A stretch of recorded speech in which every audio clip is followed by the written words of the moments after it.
감사합니다. 우리 이달의 말씀하겠습니다. 내가 이르노니 너희는 성령을 따라 행하라. 내가 이르노니 너희는 성령을 따라 행하라. 그리하면 육체의 욕심을 이루지 아니하리라. 그리하면 육체의 욕심을 이루지 아니하리라. 갈라디아서 5장 16절 말씀. 갈라디아서 5장 16절 말씀. 우리의 기도하겠습니다. 너희는 육체의 욕심을 따르지 말고 성령을 따라 행하라. 너희는 육체의 욕심을 따르지 말고 성령을 따라 행하라. 아멘. 말씀대로 순종하겠습니다.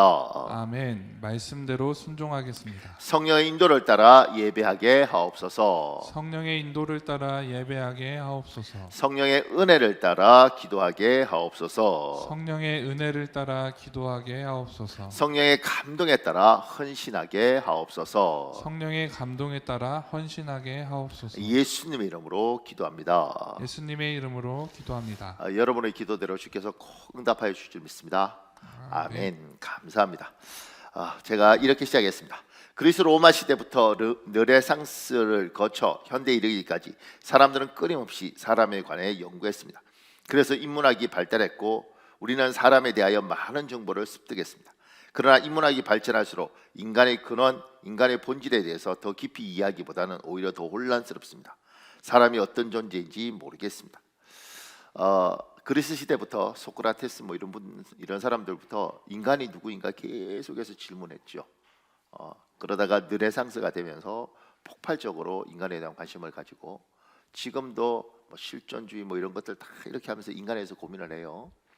그런데 문제는 그래서 인간에 대해서 게놈 프로젝트 이렇게 해갖고 인간을 유전자를 다 분석하고 지도를 만들고 이랬는데 결론이 뭐냐면 잘 모르겠다는 거예요. 오죽하면 남자 여자만 있는 게 아니라 남자 여자 사이에 간성이라 그래서 남자인지 여자인지 모르는 또 다른 존재가 있다고 이야기를 해요. 이걸로 끝나는 게 아닙니다. 그러니까 남자 여자 간성 그리고 다른 성이 28가지인가 있다고 이야기를 해요. 뭐가 뭔지 잘 모르는 세상이 된 겁니다. 인간이 뭐지? 사람이 사람에 대해서 연구를 했는데 결론이 뭐냐면 혼란스럽다. 이렇게 되는 겁니다. 사람이 누구인가 성경은 명확하게 이야기하고 있죠. 우리는 성경을 통해서 하나님을 이해하고 성경을 통해서 하나님이 인간에 대해서 이야기하는 것들을 우리는 배우고 익히는 거예요. 사람에 대해서 잘 모르는데 성경은 분명히 이야기하고 있죠. 이 이야기하다 보니까 저희 어머니가 저한테 나중에도 하셨던 말, 내가 너희 아버지하고 평생을 살았는데 이 남자가 도저히 이해가 안 간다. 저는 철학자 한 이야기보다 어머니 이 말이 훨씬 와닿더라고요. 평생을 살았는데 내 남편이 이해가 안 가요. 아멘 하셔야죠. 여기 제법 있지 않습니까? 내 아내가 이해가 안 가. 이 사람 왜 이러지? 사람에 대해서 굉장히 혼란스럽습니다. 성경을 통해서 우리는 사람을 보는 거죠. 성경은 사람을 뭐라고 이야기하는가? 그 밑에요. 1번에요. 누가복음 17장은 사람이 어떤 존재인지 우리에게 분명히 알려줍니다. 사람은 감사할 줄 모르는 존재입니다. 누가복음 17장 16절에서 18절 있습니다. 여러분 읽어볼래요? 시작. 예수의 발 아래에 엎드려 감사하니 그는 사마리아 사람이라. 예수께서 대답하여 이르시되 10사람이 다 깨끗함을 받지 아니하였느냐? 그 9은 어디 있느냐? 이 이방인 외에는 하나님께 영광을 돌리러 돌아온 자가 없느냐? 사람은 지금 이제 누가복음 17장을 보면 10명의 나 환자를 하나님이 고쳐주시는데 한 명만 감사를 해요. 한 명만. 그러니까 이 사람 빼놓고는 감사를 모르는 거죠. 그러니까 인간이라는 존재를 이야기할 때 뭐냐면 사람은 감사를 모르더라. 그 밑에 유명한 글입니다. 목사님. 미국 중동부 명문대 노스웨스턴이 자랑하는 동문들 가운데 에드워드 스펜서라는 사람이 있다. 1860년 9월 폭풍우가 몰아치던 밤 노스웨스턴 캠퍼스 인근 미시간 호에서 여객선이 침몰해 287명이 사망하는 참사가 터졌다. 수영 선수였던 스펜서는 무태서 800m 떨어진 침몰 현장을 16차례나 헤엄쳐 오가며 17명을 구조해냈다. 그는 탈진에 쓰러진 뒤 제대로 회복하지 못한 채 평생을 휠체어에 의지해야 했다. 국민적인 영웅으로 칭송받던 스펜서가 사망하기 1년 전인 80살 생일에 한 신문 기자가 그를 인터뷰했다. 그 비극적인 밤 이후 무엇이 가장 기억에 남느냐는 기자의 질문에 스펜서는 이렇게 말했다. 내가 구출해준 17명 가운데 훗날 나를 찾아오거나 내게 감사를 표한 이가 단 한 명도 없었다. 그가 받은 마음의 상처는 몸이 입은 타격보다 꽤 무거웠던 것 같다. 그 밑에요. 통계학적 관점에서 누가복음 17장을 보면 사람은 10사람 중 한 사람만 감사할 줄 아는 존재입니다. 그렇다면 나는 감사할 줄 아는 존재인가? 나는 감사할 줄 모르는 존재인가? 자문해 봅니다. 그러니까 여러분과 제가 지금 누가복음 17장을 통해서 아는 건 통계학적으로 보면 10명 중에 1명만 감사를 알고 나머지는 모르더라. 그러면 나는 10명 중에 그 1명에 속하는가? 나는 감사를 아는 존재인가? 이 질문을 하는 거죠. 10명 중에 1명밖에 감사하지는 이 세상이 썩었다, 더럽다, 인간은 조망이다. 이게 의미가 있는 게 아니고 사람이 그러는데 그렇다면 나는 감사를 아는 존재인가? 나는 감사를 모르는 존재인가? 이걸 내한테 질문하여 보는 거예요. 나는 이 10명 중에 1명에 속하는가? 9명에 속하는가? 이걸 물어보는 거죠. 데살로니가서 5장 18절에 있습니다. 여러분 읽으십시오. 시작. 범사에 감사하라. 이것이 그리스도 예수 안에서 너희를 향하신 하나님의 뜻이니라. 감사는 부탁이 아닙니다. 요청이 아닙니다. 감사라는 하나님의 준엄한 명령입니다. 하나님이 감사를 명령하는 이유는 많은 사람이 감사할 줄 모르는 존재로 태어났기 때문입니다. 그리고 감사하는 법을 배우지 못했기 때문입니다. 그래서 의식적으로 감사라고 명령하는 것입니다. 한국 문화는 굉장히 좋은 문화가 있습니다. 한국 문화는 굉장히 좋은 문화가 뭐냐면 우리가 어렸을 때 어른들이 뭐 주면 감사해야지, 인사해야지, 고맙습니다 그래야지. 이게 한국에 있는 문화죠.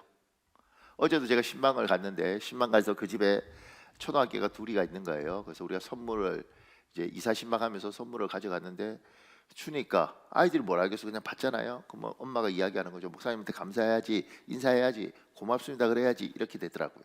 이게 한국에 있는 좋은 문화예요. 그러니까 성경적인 문화가 있죠. 예수를 안 믿어도 성경적인 문화가 있고 예수를 믿어도 성경적으로 살지 않는 문화가 있습니다. 예수를 믿으면 성경적으로 살아야 되는데 성경적 문화로 가야 되는데 예수를 믿어도 성경적이지 않게 사는 사람들이 있고 예수를 안 믿어도 참 지혜가 있어서 하나님이 말하는 그걸 안 믿어도 그렇게 하더라고요. 아쉬운 건 하나님을 몰라서 그렇지 하나님이 원하고 하나님이 좋아하는 문화를 하는 게 있는 거죠. 그게 뭐냐면 감사하다고 이야기하고 감사하다고 표현하는 문화, 이게 한국에 있어요. 그리고 그 문화는 좋은 문화입니다. 그리고 하나님은 우리에게 그렇게 살도록 요구하는 거죠. 근데 사람은 태어날 때 감사를 잘 모르고 태어나서 그 훈련을 못 받고 자란 사람이 생각보다 굉장히 많더라는 거죠. 목사님, 사람이 태어날 때부터 감사하는 걸 모르나요? 모르죠. 감사하는 걸 알면 산부인과에서 태어나자마자 엄마한테 고맙다 그래야지. 미안합니다. 10달 동안 제가 뱃속에서 너무 괴롭혔습니다. 이래야지. 태어날 때부터 기분 나쁘다고 울고 시작하는 거잖아요. 그러니까 모르십니까? 태어날 때 애들은 기본적으로 여러분과 제 인생은 참 억울한 게 태어나자마자 산부인과 의사가 거꾸로 이렇게 탁 들고 애가 울어야 숨통이 트니까 안 울면 엉덩이를 때리더라고 이렇게. 우리 모두는 태어나서 한 귀퉁이 맞고 시작한 인생이니까 인생이 얼마나 기분 나쁘겠어요. 그랬다 울면 우리 애기가 힘들어서 우는데 그거 보면서 막 웃으면서 애 울었다고 우리는 막 바깥에서 기뻐하지 않습니까? 그러니까 여러분과 제 인생은 그렇게 사는 인생인데 그렇게 살아있는 우리들이 원래부터 감사를 모르는 존재인데 그걸 훈련시키는 거죠. 감사해야 된다, 고마워해야 된다, 표현해야 된다. 근데 좋은 집안에 잘 태어나면 가정교육이라는 데서 뭘 해도 엄마 고맙습니다, 아버지 고맙습니다, 형 고마워요 이렇게 되는 건데 집안이 그런 걸 잘 모르는 집안이면 고마워하는 게 아니고 뺏어 먹고 승질내고 먹고 그 다음에 고마워하는 게 아니라 부모가 당연히 해주는 거지 이런 문화 속에서 여러분과 제가 자라는 사람들이 생각보다 많다는 말입니다. 고마움을 고마운 건지 모르죠. 지금 청년들도 제가 이렇게 보면 요새는 30살이 돼도 애고 35살이 돼도 애예요. 35살쯤 되면 옛날이면 다 애기 낳고 뭐 엄마잖아요. 애 둘 셋. 근데 요새는 시집 안 가고 장가 안 가고 이러다 보니까 부모가 애를 키우니까 35살쯤 되면 집에서 설거지고 빨래고 지건 지가 다 해야지. 부모한테 용돈도 드리고. 근데 35 돼도 엄마한테 속옷 빨아달라 그러고 짜증내고 승질내고 이렇게 하는 게 지금 한국 문화예요. 35살인데 애기라고 애기. 고마움을 몰라요. 감사를 몰라요. 마음으로 느끼지 요만큼. 진짜 고마움 그렇게 표현하면 안 되죠. 그러니까 한국의 문화는 어렸을 때 그렇게 감사를 가르치고 어린 나이부터 한 열 몇 살 되면 어른 대우를 해줘서 아이들에게 고맙다는 표현도 하고 자기 인생도 책임지어 보니까 내 부모가 힘들구나. 야, 내가 참 좋은 부모 밑에 태어났구나. 우리 엄마 아빠가 수고했구나. 이렇게 하던 문화였는데 이게 우리가 오래 살고 이러면서 이런 문화들이 점점 잊혀져서 35이고 36이고 시집 안 가고 장가 안 가면 애 취급하니까 부모가 싹 다 해주니까 애들이 30이 넘어도 애기 노릇을 하는 거죠. 고맙다는 말도 잘하지 않고 명절 되면 부모한테 선물할 줄도 모르고. 우리가 그렇게 키운 거예요. 애들이 그렇게 자란 거라고. 그러니까 인간은 감사할 줄 모른다. 그래서 하나님이 명령하는 거죠. 감사하라. 감사하라. 억지로라도 하나님 요구하시는 겁니다. 질문하는 거죠. 여러분은 스스로 나는 감사하는 사람인가? 그 밑에요. 감사할 줄 아는 사람이 모인 곳과 감사할 줄 모르는 사람은 같은 사람이지만 다른 존재입니다. 하나님이 원하는 모습의 가족, 교회, 모임, 국가가 있습니다. 감사할 줄 아는 사람이 모인 가족, 교회, 모임, 국가를 상상해 보십시오. 감사할 줄 모르는 사람이 모인 가족, 교회, 모임, 국가를 상상해 보십시오. 어떤 분이 이렇게 표현하더라고요. 돈이 없어도 감사가 있으면 부자고 돈이 많아도 감사가 없으면 거지다. 그러니까 감사 없는 사람들 모여 있으면 거지들이 모이는 거지 같은 세상이 되는 겁니다. 미안합니다. 근데 감사할 줄 아는 사람들이 모여 있으면 부자가 되는 거죠. 가난하더라도. 그러니까 부부 사이도 저는 우리 교회가 부부 사이가 좋았으면 좋겠고 가족 사이가 좋았으면 좋겠는데 왜냐하면 그것이 제대로 안 되는 순간 가정에서 채워지지 않으면 반드시 인간은 공고해서 엉뚱한 행동을 합니다. 근데 부부 사이에 가장 중요한 것들은 뭐냐면 이 아내에게 이 남편에게 감사할 줄 알아야 되는 거죠. 내하고 같이 살아주는 이 남자, 내하고 같이 살아주는 이 여자 참 감사하다.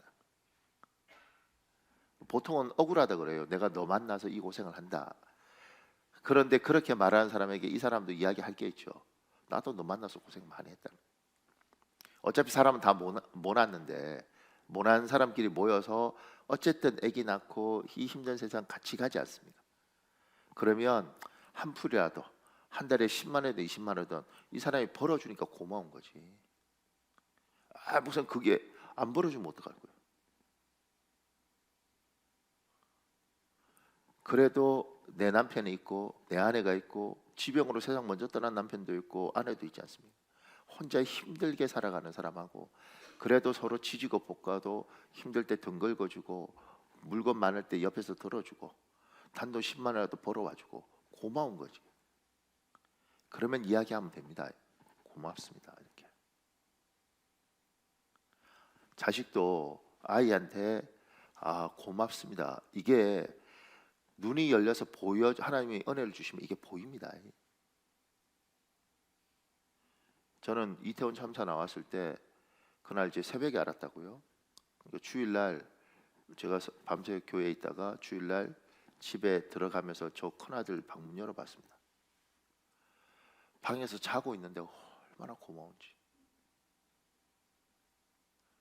그분 나가시면 잘 안 들어오시는데 젊은 애도 요새 다 그러잖아요. 토요일날 뭐 얼마나 놀고 싶겠어요. 그런데 뭐 이렇게 뭐 배 뒤집고 뭐 이거 자고 있는데 고맙다. 만약 문 열었는데 없었으면 이게 이태원 갔나? 뭐 어떻게 했겠어요? 눈이 열리니 평소대로 자고 있으면 짜증을 냈는데 고맙다. 눈이 열리면 고마운 겁니다. 그러니까 가족들 속에서 여러분 표현하셔야 됩니다. 우리나라 남자들 그거 잘 안 되고 부모 자식 간에 그것도 안 되고 아이들도 안 되는데 엄마 고맙습니다. 아버지 고맙습니다. 여보 고맙습니다. 그 말 한마디면 그러니까 근데 또 이런 분들 있더라고요. 우리 교인들 중에도 고맙습니다 하면 고마우면 좀 제대로 해 이러는데 그렇게 하니까 안 되는 거지. 고맙습니다 이렇게 하면 이 사람이 그거 하는구나 하는 모습이 참 여러 가지로 마음에 안 들지만 고마워하는구나. 여보 나도 고마워 이렇게 하면 관계가 개선될 텐데 고마워 이런 설교 듣고 용기 내서 여보 고마워 그러면 고마우면 제대로 해. 그러니까 다시 고맙다는 말 안 하는 거예요. 해야 되는 겁니다. 할 수만 있으면 손잡고 고마워. 애들 손잡고 고마워. 맛있는 반찬 준비해서 먹이면서 고마워. 그러면 하나님 주신 이 가정이 이제 정원이 되는 거죠. 꽃밭이 되는 겁니다. 집에 가면 그래도 고마워하고 따뜻한 눈으로 맞이해주고. 잘 안 되잖아요. 사랑이나 이름해서 자식을 상처를 주고 부모를 상처를 주고. 그래서 하나님 요구하시는 거죠. 감사해라, 감사해라. 그리고 그 감사하는 가정, 감사하는 교회, 감사하는 국가, 그런 것들을 하나님이 기대하는 거죠. 교회도 같이 예배하지 않습니까? 생각해 보십시오. 이게 얼마나 고마운데. 잘 모르시죠? 김용님 그냥 이게 같이 예배할 때 잘 모르시죠? 앞에 앉아 계셔서 장로님 좀 괜찮죠? 저 뒤에 있으면 이를테면 여러분하고 내하고 둘이 예배한다고 쳐봅시다. 이 예배당에서 얼마나 서로 민망하고 힘들겠습니까? 같이 있어주는 거, 함께 해주는 거 고맙다.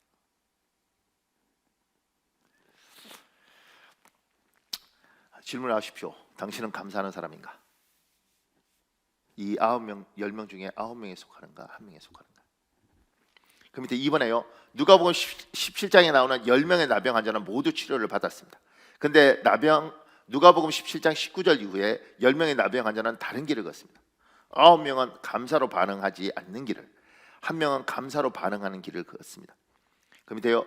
저는 저의 개인적인 체험으로 오늘 본문을 이렇게 이해합니다. 감사할 줄 모르는 9명은 일시적으로 나병에 치료되었다. 그러나 곧 재발했다. 감사할 줄 아는 1명은 영구적으로 나병에 치료됐다. 누가복음 17장 19절을 여러분 읽어볼래요? 시작. 그리고 그에게 말씀하셨습니다. 일어나 가거라. 내 믿음이 너를 낫게 하였다. 저는 지금 이 본문을 보면서 10명이 다 나왔잖아요. 1명만 돌아와서 감사하고 나머지 9명 감사하지 않았어요. 그럼 그 이후에 어떻게 됐겠는가? 그 이후에 지금 이건 약 먹고 나은 게 아니고 오늘 그잖아요. 내 믿음이 너를 낫겠다. 믿음으로 나은 거예요. 믿음으로. 그건 뭐냐면 믿음이 있으면 이 치유된 게 유지되는 것이고 믿음이 없어지면 이 치유된 게 날아가는 거예요. 여러분이 만약에 고혈압 환자면 고혈압 약을 먹고 있으면 병을 유지하고 정상적인 상태이지만 약을 끊는 순간 문제가 발생하는 거잖아요. 당뇨 같은 경우도 전 잘 모르지만 당뇨 같은 경우도 약을 끊으면 병이 확 심해지는 것이고 약을 먹으면 견디는 거잖아요. 이게 믿음이라는 것이 이 당뇨약이나 고혈압 약처럼 이런 효과가 있는 거죠. 그러니까 믿음으로 나은 사람이란 말입니다. 근데 하나님에 대한 믿음으로 나았는데 감사하고 이랬을 때 하나님이 그래 네 믿음이 이렇게 된 건 그 믿음을 계속 가지고 있으니까 병이 괜찮은데 그렇지 않으면 재발한 거죠. 제가 22살 때 저는 봤습니다. 뭘 봤느냐면 제가 처음 교회를 다녔던 그 교회 목사님은 하나님이 병을 치유하는 능력을 주셨습니다. 그래서 안수를 하고 이러면 병이 낫는 거예요. 모든 사람이 낫는 건 아니었지만 제가 볼 때 많은 사람이 낫는 걸 저는 그 교회에서 봤습니다. 기도하고 저러면 낫는구나. 그때 어떤 걸 봤느냐면 저는 성경에서 보면 나라 그럼 한 번에 낫는 줄 알았죠. 근데 그때 그 교회에서 제가 어떤 걸 봤느냐면 정말 제대로 못 걷는 막 몸이 완전히 이렇게 뒤틀어서 막 이렇게 기다시피 교회에 오신 분이 있었습니다. 그 사람을 목사님이 매일 예배 시간마다 안수하는 걸 제가 봤고 한 달 안수를 했는데 여러분 것처럼 이렇게 멀쩡해진 걸 봤습니다. 진짜 이렇게 다니셨거든요. 병이 뭔지도 모르겠어요. 그때는 어려서 그런 거 물어볼 생각도 안 했어요. 그냥 예배당에 보이니까 그리고 정말 완전히 이렇게 된 사람. 근데 한 달 만에 매일 목사님이 30분씩 1시간씩 안수하시고 목사님들이 너무너무 힘들어하더라고요. 근데 자기 교회니까 어떡하겠어요? 그렇게 하고 정말 완전히 건강한 모습을 봤어요. 제가 와 진짜 저렇게 낫는구나. 그리고 그러니까 낫는 걸 보고 놀랬고 두 번째는 나와라. 그러면 나네 이게 아니고 저렇게 고생하면서 안수하고 기도하고 막 이렇게 하는구나. 이걸 봤죠. 그리고 그분이 교회 몇 번 나오다가 그 다음에 안 나오셨어요. 저는 굉장히 신기했습니다. 왜 안 나오지? 근데 나중에 깨닫게 되더라고요. 아파서 교회 온 사람은 아픈 거 나으면 안 와요. 똑같지 않습니까? 아파서 병원에 갔는데 병원에서 치료가 끝났어요. 그렇다고 심심해서 계속 병원 매일 갈 수는 없지 않습니까? 그러니까 병원하고 똑같이 치료하면 끝이면 아파서 온 사람은 아프면 아픈 게 나으면 교회 다시 안 오더라고요. 그러니까 돈 없어서 교회 온 사람은 교회 와서 돈 벌면 그 다음에 안 오는 거예요. 제가 우리 교회에서 제일 놀랬던 건 우리 교회 아기가 없어서 임신하러 온 사람이 있었는데 와서 몇 달 만에 아기가 생겼습니다. 그리고 헌금이 올라왔어요. 하나님 7년인가 뭐 만에 아기 갖게 해주셔서 감사합니다. 이렇게 헌금이 왔어요. 와 할렐루야. 참 이제 저 사람들이 믿음을 못 쓰겠다. 근데 그 다음 주부터 안 오더라고. 내가 하도 놀라서 신방하러 가니까 뭐라고 하냐면 아기가 안 생겨서 갔는데 아기 생겼는데 왜 계속 가야 되는지 모르겠다. 목회하면요 희한한 경험을 합니다. 그러니까 아기가 안 생겨서 안 다니면 나 이해를 하겠는데 생겼는데 안 와. 그러니까 목적을 이뤘으니까 올 필요가 없는 거죠. 거기가 이제 그 둘째였는데 셋째 필요하면 오겠지. 그 한 달 동안 안수하셨던 그분은 그렇게 나으셨어요. 그리고 교회를 떠나버렸어요. 근데 저는 이제 지금은 다 이해를 하겠는데 그때는 이해가 안 가죠. 뭐 저런 나쁜 사람이 다 있나 이렇게 생각했죠. 그리고 몇 달 후에 모르겠어요. 3개월인지 6개월인지 정말 똑같이 그렇게 이렇게 돼서 제가 봤던 그 상태로 다시 오셨습니다. 근데 놀라운 건 그때 또 목사님이 전처럼 그렇게 열심히도 안수를 안 하셨던 것 같고 한 달 내내 그 다음에 낫지도 않더라고요. 그리고 그분들은 효과가 없으니까 이 병 가서 나았는데 다시 병 생겨서 그 병원 다시 가봤는데 효과가 별로 없어. 이 병 아닌가 봐. 그럼 딴 병원 옮기는 거죠. 그렇게 하더라고요. 제가 병 낫는다고 다 예수 믿는 게 아니구나. 고마움이 없구나. 감사가 없구나. 이걸 봤죠. 믿음으로 병을 고쳤으면 그 믿음을 가지고 있어야지 병 고침이 유지되는데 그러지 않으니까 이 10명 중에 9명은 저는 믿습니다. 100% 재발했습니다. 이 한 명은 하나님 앞에 감사했죠. 그러니까 하나님 앞에 은혜를 받은 사람이 반응이 감사하는 사람이 있고 감사하지 않는 사람이 있더라는 거죠. 통계학적으로 보면 지금 누가 보면 9명은 감사할 줄은 모르더라. 그 말은 교회에 와서 은혜 받은 사람 중에 9명은 고마움을 모를 수 있다. 근데 감사하는 한 명이 있더라. 이 사람은 인생이 바뀌는 겁니다. 이 사람은 삶이 바뀌는 겁니다. 조금만 더요. 그 밑에요. 감사할 줄 아는 한 명은 인생을 사는 소중한 원리를 발견했습니다. 문제가 있을 때 문제에 집중하지 말고 문제를 해결할 예수님께 집중해야 한다. 이런 영적 깨달음은 감사하면서 보입니다. 이런 영적 깨달음은 감사할 때 보입니다. 그 밑에요. 나병이 재발하지 않았다면 다행이지만 나병이 재발했을 경우 9명이 나병에서 치료되기 위하여 백방으로 예수님의 거처를 수소문하여 다시 찾아왔을 것입니다. 만약 치료를 위하여 예수님을 다시 찾았다면 예수님은 어떻게 반응하셨을까요? 여러분과 제가 예수님 입장이라면 어떻게 반응했을까? 이거 그냥 질문해보면 괜찮습니다. 신호 전사님, 전도사님 예수님은 어떻게 해요? 머리털 다 뽑아버리는 거지. 나쁜 놈아 왜 다시 왔어 이렇게. 우리 하나님은 다르겠죠. 근데 이제 우리 입장에서 여러분과 제 입장에서는 감사를 모르는 사람을 다시 도울 생각이 있을까?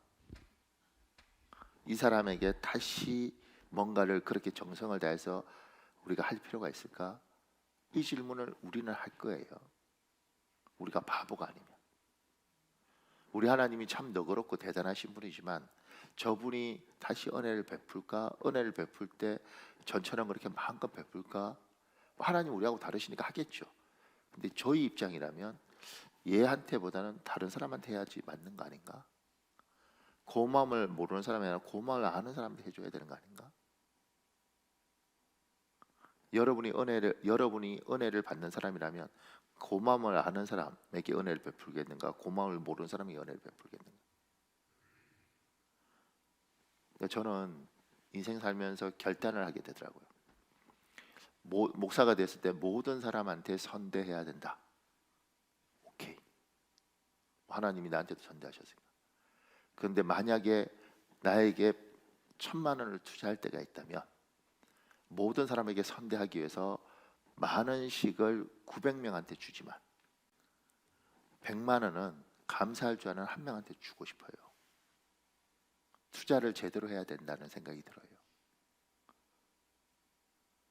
사람을 키울 때 감사를 하는 사람을 키워야 된다. 감사를 모르는 사람을 키우면 깊이 상처를 받을 뿐만 아니라 앞으로도 사람에 대한 신뢰가 없다. 저는 그렇게 배우더라고요. 그러면서 우리 하나님이 어떻게 사람을 볼까? 하나님이 그럼 나를 어떻게 볼까? 그리고 교인들을 보죠. 하나님이 누구에게 은혜를 베풀까? 기도 많이 하는데 감사가 없는 저 사람에게 은혜를 베풀까? 아니면 기도나 이런 건 좀 약한데 참으로 감사할 줄 알고 고마워할 줄 알고 이 사람에게 은혜를 베풀까? 이게 질문해 보게 됩니다. 조금만 더요. 그 밑에 3번에요. 하나님께서 유달리 축복하는 사람이 있습니다. 감사할 줄 아는 사람입니다. 그 밑에요. 하나님은 사람을 축복하기를 좋아하십니다. 하나님의 속성입니다. 어떻게 해서든 자기 백성을 조금이라도 더 축복하고 싶은 하나님이 우리가 믿는 하나님입니다. 그 밑에요. 세상에 배은망덕한 사람이 한둘이 아닙니다. 물에 빠진 사람 구해줬더니 보따리 내놓으라는 사람이 한국에만 있는 것이 아니라 전 세계에 걸쳐 방방곡곡에 널려 있습니다. 세상에 이런 사람이 차고 넘치고 점점 더 수적으로 증가하고 있습니다. 이런 세상을 사는 우리에게 하나님 명령하십니다. 다시요. 데살로니가전서 5장 18절에 있습니다. 여러분 읽으십시오. 시작. 범사에 감사하라. 이것이 그리스도 예수 안에서 너희를 향하신 하나님의 뜻이니라. 그 밑에요. 감사할 환경에서 감사하는 것은 당연합니다. 세상은 감사할 환경에서 감사하지 않습니다. 그런데 하나님은 우리에게 감사할 수 없는 상황에서 감사라고 하십니다. 세상 사람과 예수 믿는 사람의 차별화입니다. 하나님의 백성의 특징은 항상 감사하고 범사에 감사합니다. 제가 옛날 경영학 서적 볼 때 그런 내용 나오더라고. 일본에서 그 횟집 요리사 뽑는 과정 이러면서 이제 그 책엔 그렇게 나오는 거죠. 횟집에서 요리사를 뽑을 때 그냥 뽑는 게 아니라 자빌할 사람으로 10명이면 10명을 다 데려다가 청소시키고 양파 깎게 하고 파 다듬게 하고 그렇게 1년 냅둔다는 겁니다. 그러면 1년 동안 이제 여러 가지 형태가 나오는 거죠. 그리고 1년 만에 생선 하나 던져주면서 회 떠봐 이렇게 이야기하는 거예요. 그럼 대부분 아니 지금까지 파만 썰고 청소만 했는데 어떻게 회를 뜨겠어요? 회 못 뜬다는 거예요. 그 중에 하나 회 뜨는 사람이 있다는 거죠. 쟤는 왜 뜨는가? 주방장이 될 꿈을 가지고 횟집에 왔으니까 바닥 청소하면서 회 뜨면 곁눈질하면서 보는 거죠. 이렇게 밤에 회 뜨는 거 이렇게 살펴보면서 이렇게 뜨는가 저렇게 뜨는가 혼자 연습도 하고. 그래서 어설프게 회 뜨는 거지만 그 사람을 요리사로 키우고 나머지 9은 다 정리하는 겁니다. 왜냐하면 가치가 없는 겁니다. 얘들은 별 생각 없는 애들이에요. 하나님이 사람을 키울 때도 투자할 때도 저는 아무나 투자하는 게 아니라 감사를 하는 사람에게 하나님은 얘는 은혜를 베푸면 하는구나. 얘한테는 투자해 놓으면 얘를 통해서 열매가 있겠구나. 하나님 투자하는 겁니다. 감사를 모르면 투자할 필요가 없습니다. 왜냐하면 고마움이 없습니다. 그래서 제가 목회해 보면 성도들 중에요 은혜 많이 받았는데 감사 없는 사람이 있습니다. 어떻게 저렇게 고마움을 모르지 하나님 앞에 늘 투덜거리고 늘 원망하고 섭하다 그러고 놀랍습니다. 은혜 많이 받았는데 그런 사람입니다. 하는 일마다 잘 됐음에도 불구하고 왜냐하면 더 받아야 된다고 생각하니까 고마움이 하나도 없습니다. 근데 어떤 사람 보면 일이 안 돼요. 어떨 때 속이 상합니다. 참 괜찮은데 왜 저렇게 일이 막히고 일이 안 되지? 그런데도 감사하는 사람이 있습니다. 어떨 때 기도할 때 그러죠. 하나님 좀 도와주시죠. 저렇게 괜찮은데 왜 쟤는 저렇게 고생을 합니까? 여기는 진짜 하나님 이만큼 도와주는데 정말 하나님 패역합니다. 근데 여기는 진짜 하나님 좀 도와주시죠. 그런데 어느 날 보면 결국 여기는 하나님 길이 참으시다가 너는 정말 고마움을 모르구나. 그러면 이 사람 고생 많이 합니다. 왜냐면 고생해야 알죠. 자기가 뭘 누렸는지도 알고 뭘 가졌는지도 알고 얼마나 고마운지도 알고. 사람은요 잃어버리고 나면 그때 고마움을 합니다. 여기는 하나님께서 그걸 하시니까 결국은 긍휼을 베푸세요. 없을 때도 감사한데 주셨을 때 얼마나 감사하겠습니까? 하나님 그거 다 보십니다.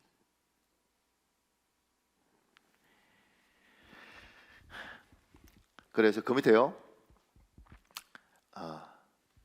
감사는 모든 사람이 하나님의 은혜를 받은 것이 아닙니다. 그러나 하나님의 은혜를 받은 사람은 감사할 줄 압니다. 하나님의 은혜가 우리에게 감사한 것을 보게 하고 깨닫게 하기 때문입니다. 목사님.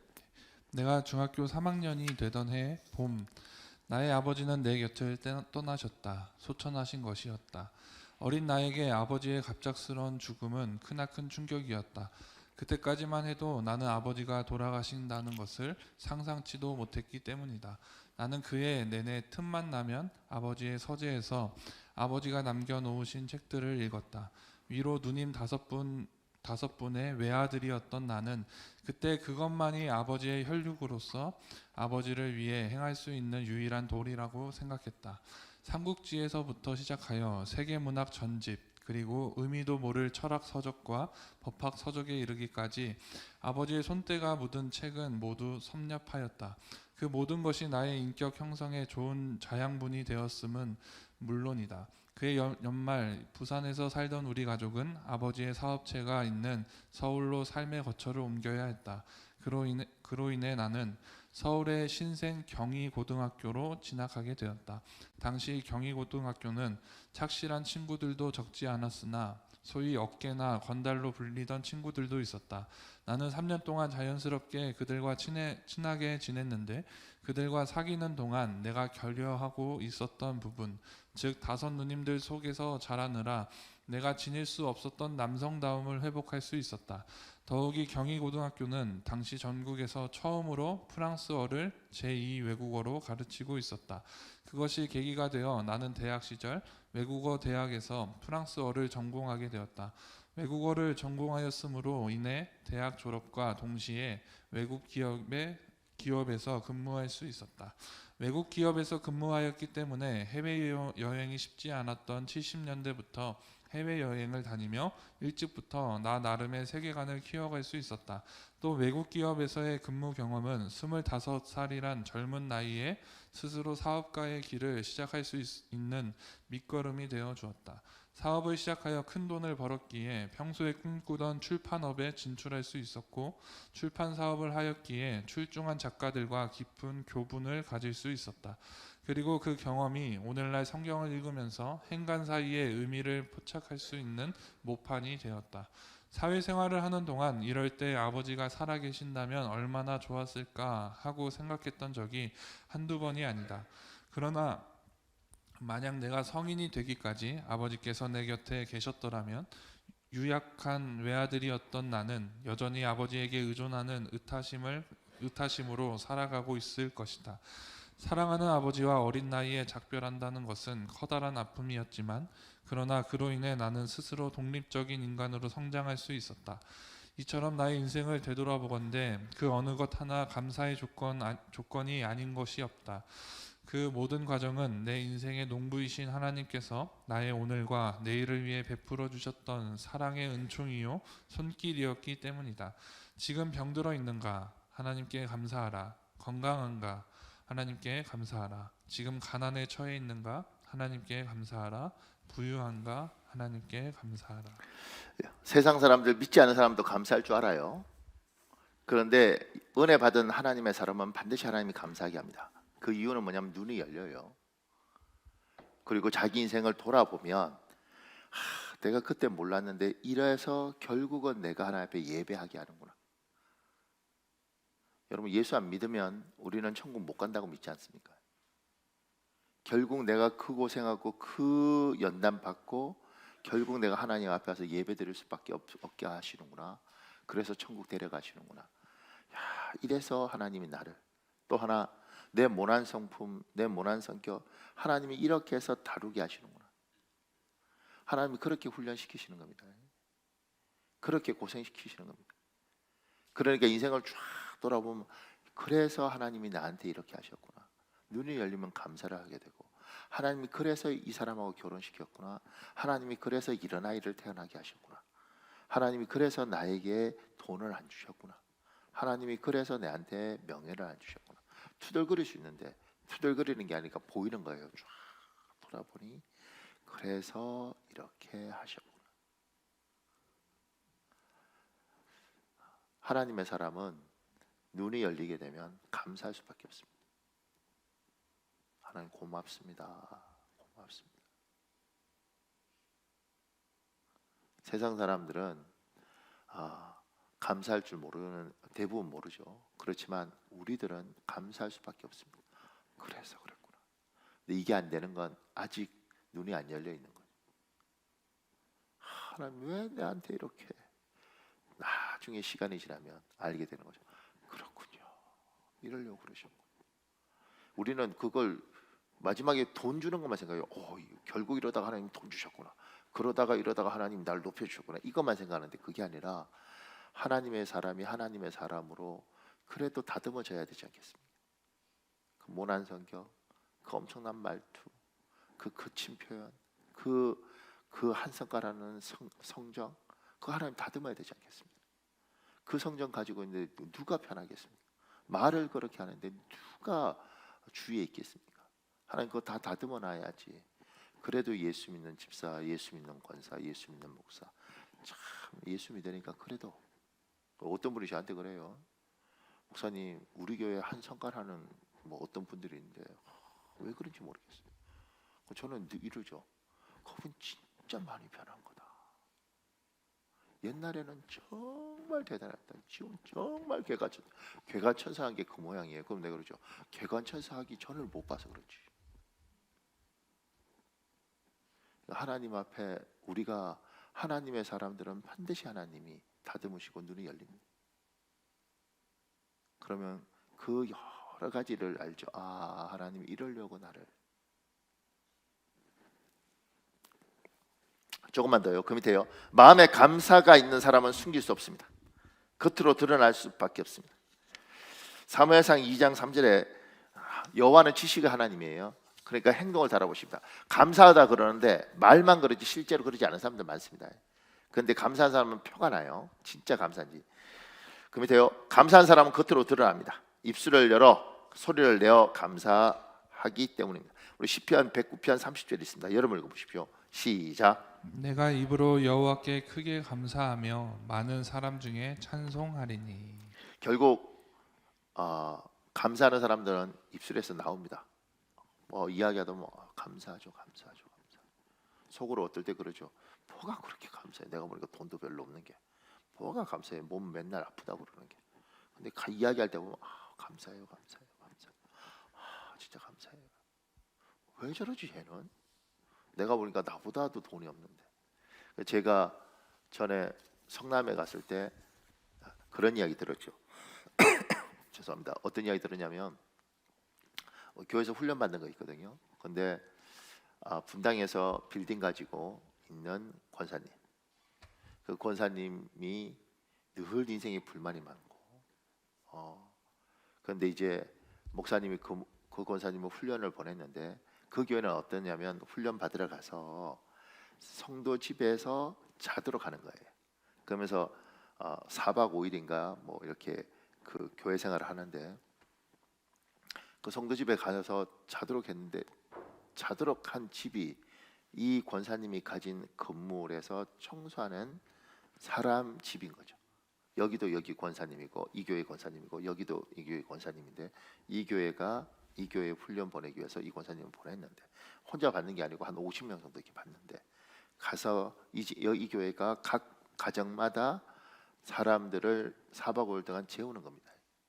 그런데 자기 빌딩에 청소하는 사람이 권사인지도 처음 알았고 그 집에 자기가 살 줄 알았겠습니까? 지하, 반지하 그리고 방도 별로 없었는 거기에서 이 분이 자면서 4박 5일 동안 자면서 무슨 생각을 했느냐면 이분은 너무 행복한 거죠.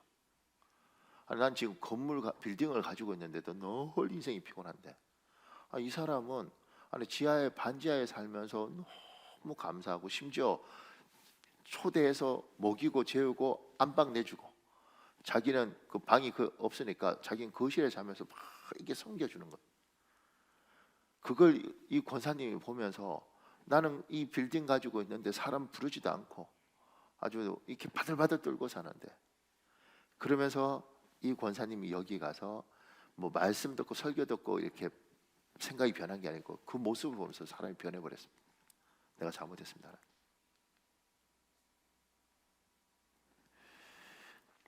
입술에서 감사가 있고요, 행동에서 감사가 보입니다. 어떤 행동할 때 보면 저 사람 진짜 감사하는 사람.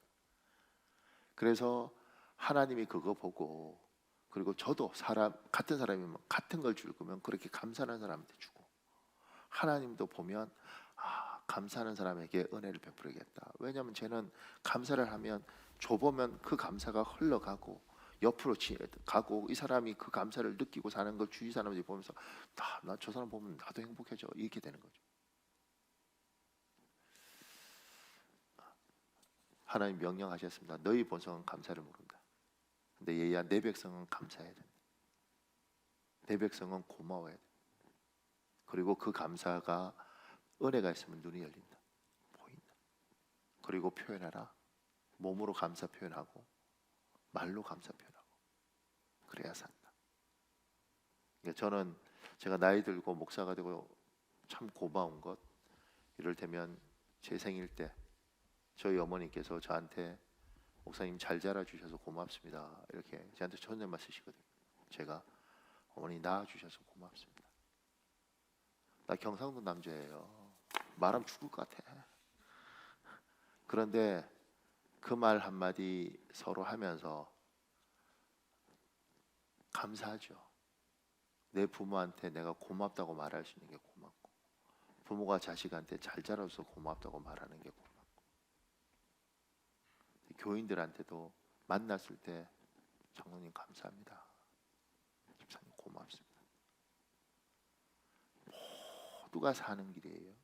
하나님 그거 원하시고 그거 기대하시고 우리가 그렇게 살길 원하는 거죠. 그래서 세상 사람들이 지금 청년들 중에 불만 많은 애들 많잖아요. 뭐 세상이 썩었니 더럽니 막 이럴 때, 예수 믿는 애들은 젊은 것들이나 늙었더니 맨날 감사하대, 뭐 감사해, 이렇게 할 때 참 누군가는 저 사람들은 참 달라 우리하고. 그게 뭐냐면 찬송하고 예배도 다르지만 입술에서 행동에서 감사가 있는 겁니다. 제가 마지막에 이렇게 적었습니다. 추수감사주일입니다. 지난 1년을 돌아보며 하나님께 감사를 드리는 주일입니다. 사람은 선천적으로 감사를 모르는 존재입니다. 그런 우리를 하나님이 백성 삼으시고 명령하십니다. 범사에 감사하라. 감사할 줄 아는 것만으로도 이미 축복받았습니다. 하나님의 은혜는 우리를 감사하는 사람으로 이끕니다. 감사하는 사람은 하나님과 사람에게 더욱 사랑을 받습니다. 이번 한 주간도 범사에 감사하는 여러분 되시길 예수님 이름으로 축복합니다. 아멘. 사랑하는 여러분, 지금 우리가 늘 기도하니까 추수감사 주일날 우리가 만든 이벤트가 뭐냐면, 밑에 감사나무가 있고, 그래도 1년 하나님 앞에 감사의 편지, 감사의 제목을 한번 써보는 게 좋지 않겠나. 그래서 여기 볼펜들이 있습니다. 제가 지금부터 우리 기도하는 시간이잖아요. 여러분한테 기도할 사람은 기도하고, 그리고 감사 제목을 써서 저 나무에 걸 사람은 이제 돌아보는 거죠. 하나님, 내가 뭐가 감사한가? 그리고 감사 제목을 적을 게 없다면 내가 지금 은혜가 많이 없는가 보다. 근데 감사의 제목을 적을 게 있으면 적어보십시오. 자, 이 시간에 우리 주여 한번 조용히 부르고요, 감사 제목 쓸 사람은 쓰고 기도할 사람은 기도하는 시간 가지겠습니다. 주여, 아버지 하나님 여호와여 도와주십시오. 사랑합니다. 하나님 도와주십시오. 오늘 예배하는 가운데 아버지 하나님 우리와 함께하여 주셔서 고맙습니다. 아버지 도와주시옵소서.